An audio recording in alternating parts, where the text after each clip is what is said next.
नमस्कार, आप सब देख रहे हैं माय भारत न्यूज़ और मैं हूं आपके साथ मेहंदी हसन। आज बात करते हैं कुछ उन मुद्दों को लेकर जिन मुद्दों को लेकर पिछले कुछ वक्त में अल्पसंख्यक समाज लगातार भाजपा से जुड़ रहा है, लेकिन कुछ ऐसे प्रश्न हैं जिनको लेकर अल्पसंख्यक समाज हमेशा से चिंतित भी रहता है कि क्या बीजेपी से जुड़ने में उसका कोई भविष्य है या नहीं। इन सभी मुद्दों पर बात करने के लिए हमारे साथ मौजूद हैं मशहूर समाज सेविका माहिरा नकवी। उनसे बात करते हैं और जानते हैं कि आखिर इन मुद्दों पर उनकी अपनी क्या राय है और वो कौन सी चीज़ें हैं जिनको करने से भाजपा अल्पसंख्यक समाज से इन भ्रांतियों को, इन कुरीतियों को दूर कर पाएगी। बहुत बहुत स्वागत है आपका मैम। मेरा पहला सवाल आपसे ये है कि अभी हाल ही में पसमानदा समाज को लेकर एक खबर आई थी कि भाजपा पसमानदा समाज के मुसलमानों को आगे बढ़ाने के लिए और उनको मुख्य धारा में लाने के लिए योजनाएं लाने वाली है, तो आपको क्या लगता है कि क्या वाकई भाजपा मुसलमानों को रिझाने की कोशिश कर रही है? देखिए, भाजपा मुसलमानों को रिझाने की कोशिश करे या ना करे, लेकिन मुसलमान उनकी तरफ है। और मेरा कहना यह है कि भाजपा में अल्पसंख्यक मोर्चा में जो प्रदेश अध्यक्ष बनेंगे तो वो एक लेडीज़ चेहरा लाना चाहिए, क्योंकि इसलिए लेडीज़ आना चाहिए कि जब एक लेडीज़ रहेगी तो वहाँ पे लेडीज़ और जुड़ेंगी। और कुछ ऐसी लेडीज़ हैं कि कुछ लोग बहुत सी ऐसी हैं जो हकदार हैं भाजपा में कोई ना कोई बनने के लिए, लेकिन वो कहीं ना कहीं कोई जेंट्स चेहरा रहता है तो इसलिए वो आगे नहीं बढ़ पाती हैं।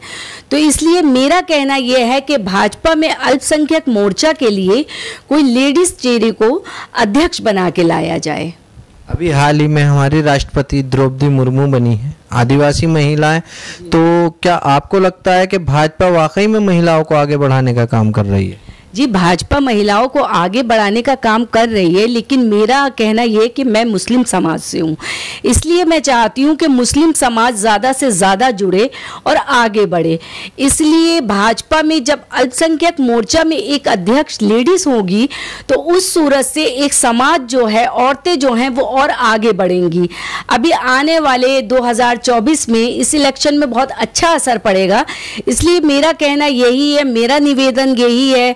जो अभी हमारे अध्यक्ष बने हैं तो मेरा उनसे निवेदन यही है कि आप जो है एक लेडीज चेहरा आगे लाएं और भाजपा अल्पसंख्यक मोर्चा में, जिससे महिलाएं और ज़्यादा जुड़ें।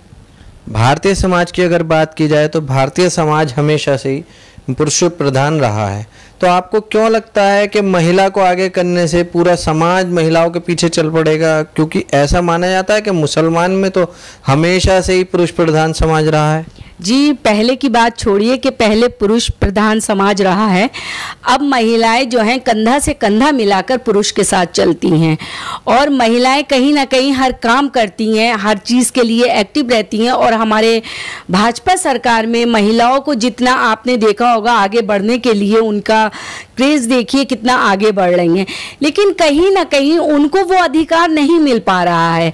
वो एक छोटी सी कार्यकर्ता बन के ही रह जाती हैं और उसके बाद उनको उनका अधिकार नहीं मिलता। मेरा कहना यह है भाई, जो असली में काम कर रही हैं, जो कार्यकर्ता हैं, अपने घर में पिटती भी हैं। कुछ लोग ऐसा समाज में होते हैं कि जिनके हस्बैंड, जिनके घर वाले मतलब ये चाहते हैं कि ये भाजपा में नहीं जुड़े, फिर भी वो मुस्लिम औरत जो हैं वो जुड़ रही हैं। इसलिए मैं चाहती हूँ कि भाजपा में मुस्लिम को आगे, औरतों को लाया जाए ताकि औरतों को उनका अधिकार मिले। अभी पिछले कुछ समय से ऐसा ट्रेंड दिखाया गया है और कांग्रेस लगातार इस बात का प्रचार भी कर रही है कि धीरे धीरे करके जितने भी मुसलमान विधायक थे या मुस्लिम लोग नेता थे उनको साइड लाइन किया जा रहा है बीजेपी में। क्या आपको इन आरोपों में सच्चाई दिखती है? नहीं, ये आरोप बिल्कुल गलत है। आप ही हाल में आपने देखा होगा कि मुख्तार अब्बास नकवी के बारे में ये कहा गया था कि वो राष्ट्रपति बनेंगे। राष्ट्रपति चुनाव आया और चला भी गया, फिर उपराष्ट्रपति के लिए हुआ, फिर गवर्नर, लेकिन अभी तक ऐसा कोई अनाउंस नहीं हुआ है कि उनको संगठन में या कहीं पर भी कोई पद दिया गया हो। देखिए, ये जो चीज़ आती है सूत्रों के हवाले से, ये सूत्रों के हवाले से ही हवाले हो जाता है। तो मेरा कहना ये है कि जब ये सूत्रों के हवाले से बात लिख जाए तो इसमें आप 90% झूठ समझिए और 10% सच समझिए। इसलिए मैं सूत्रों के हवाले से नहीं मानती। मुख्तार अब्बास नकवी कहीं ना कहीं एक बड़ा चेहरा है, उनको क्या बनना है क्या नहीं बनना है ये सरकार उनके लिए अच्छा सोचेगी।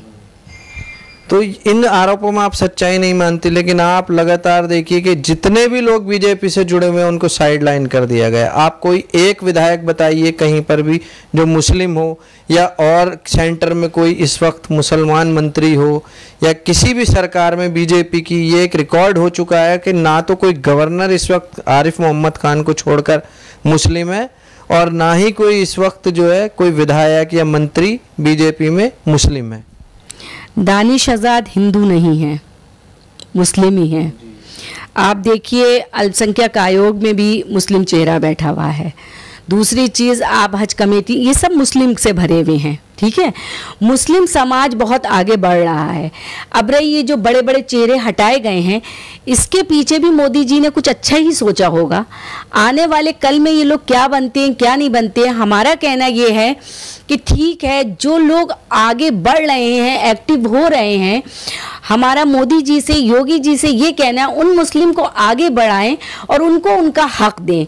और ऐसा नहीं है, मुस्लिम को उनका हक मिलता है। ऐसा मुख्तार अब्बास नकवी ने भी इतने साल अल्पसंख्यक मंत्रालय संभाला था, ऐसा नहीं है कि उन्होंने कुछ नहीं। लेकिन अल्पसंख्यक मंत्रालय ही तो दिया गया था। इस अभी तक संगठन में भी किसी मुसलमान को कोई बड़ा पद नहीं दिया गया है, अभी तक का रिकॉर्ड है बीजेपी का।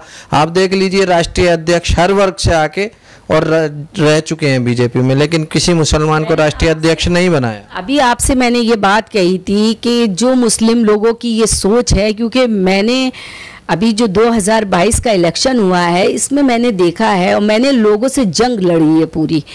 तो मेरा कहना ये है कि इसीलिए मैं चाहती हूँ कि आने वाले कल के लिए मुस्लिम समाज को, खासकर औरतों को, उनका हक दिलाया जाए, क्योंकि औरत ही वो चीज़ है कि हर पत्थर से बला को तोड़ देती है।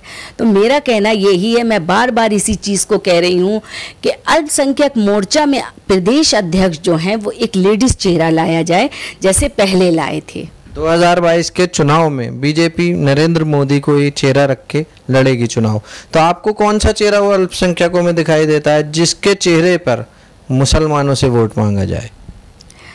देखिए, अच्छा चेहरा तो मैं आपको क्या बताऊं, सभी अच्छे चेहरे हैं मुस्लिम, किसी को मैं नहीं कह सकती कि कोई चेहरा बुरा है, हर चेहरा अच्छा है। और हम तो एक छोटे से कार्यकर्ता हैं, हम अपने ऊपर कह रहे हैं कि कितने वोट हम दिलवा देंगे, ये हमें अपने ऊपर भरोसा है।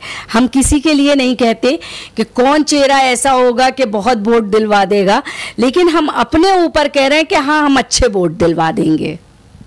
तो आपको लगता है कि एक महिला को अगर अध्यक्ष के तौर पर लाया जाएगा, प्रदेश अध्यक्ष, तो बड़ी संख्या में मुस्लिम महिलाएं जुड़ेंगी? तो आप ये बताइए, अभी जो मुसलमानों में उठ रही थी कुछ बातें कि 3 तलाक को लेके जो कानून बनाया इसका दुरुपयोग हो रहा है, हलाला को लेके जो कानून बनाया इसका दुरुपयोग हो रहा है, और पिछले कुछ समय में लगातार ऐसा ट्रेंड देखने को मिला, बड़ी संख्या में बीजेपी नेताओं के ऐसे वीडियो सामने आए जिनमें वो महिलाओं के साथ गलत हरकतें करते पाए गए। तो आपको क्या लगता है कि इसको रोकने के लिए बीजेपी और खुद नरेंद्र मोदी को कुछ करना चाहिए? देखिए, मैं आपको बताऊं, आपकी बात पे सबसे पहले तो ये वीडियो जो आ रही हैं, तो चाहे नेता हो, चाहे विधायक हो, चाहे बड़ी हस्ती जो भी हो, कैसे ये वीडियो आ जाती हैं, कैसे क्या हो जाता है, इस बारे में मुझे कोई जानकारी नहीं है, पहली चीज़। दूसरी चीज़, आप जो कह रहे हैं, तो हर पार्टी में ऐसा काम हुआ है। और महिलाओं की बात है, 3 तलाक मुद्दा या हलाला वाली बात है, तो 3 तलाक के मुद्दे को लेके, हलाला को लेके मुझसे पूछिए, मेरे पास औरतें आती हैं, वो लोग बहुत खुश हैं, कोई दुरुपयोग नहीं हुआ है उसका। आप अगर 100 औरतों में से एक महिला का केस ऐसा हो रहा है जिसमें ये पता चल रहा है कि वो दुरुपयोग हो रहा है, तो वो बात बिल्कुल गलत है, लेकिन उस चीज़ का उपयोग हुआ है, अच्छे से उपयोग हुआ है। ये वाली चीज़ आप ही के बरेली से उठी थी, निदा खान का प्रकरण आपने सुना ही होगा, आपकी नॉलेज में होगा। इस बात को खुद कहा बरेलवी मसलक के जो एक मुसलमानों में एक विचारधारा है बरेलवी, उनके लोगों ने कहा कि ये 3 तलाक का जो कानून बना है ये मुसलमान पुरुषों को उत्पीड़न करने के लिए बना है। तो आपको इन आरोपों में सच्चाई दिखी? नहीं, मुझे बिल्कुल सच्चाई नहीं दिखी और बिल्कुल गलत बात है ये। तो आपने देखा, ये थी हमारे साथ माहिरा नकवी, जिनका कहना था कि अगर एक महिला को बीजेपी प्रदेश अध्यक्ष बनाती है अल्पसंख्यक मोर्चा में, तो बड़ी संख्या में मुस्लिम समाज की महिलाएं, और न केवल महिलाएं बल्कि पूरा समाज ही बीजेपी से जुड़ने पर मजबूर हो जाएगा और 2022 के चुनाव में एक बार फिर नरेंद्र मोदी की सरकार पूर्ण बहुमत के साथ आएगी। कैमरा पर्सन संतोष कुमार के साथ मैं मेहंदी हसन, माय भारत न्यूज़, लखनऊ।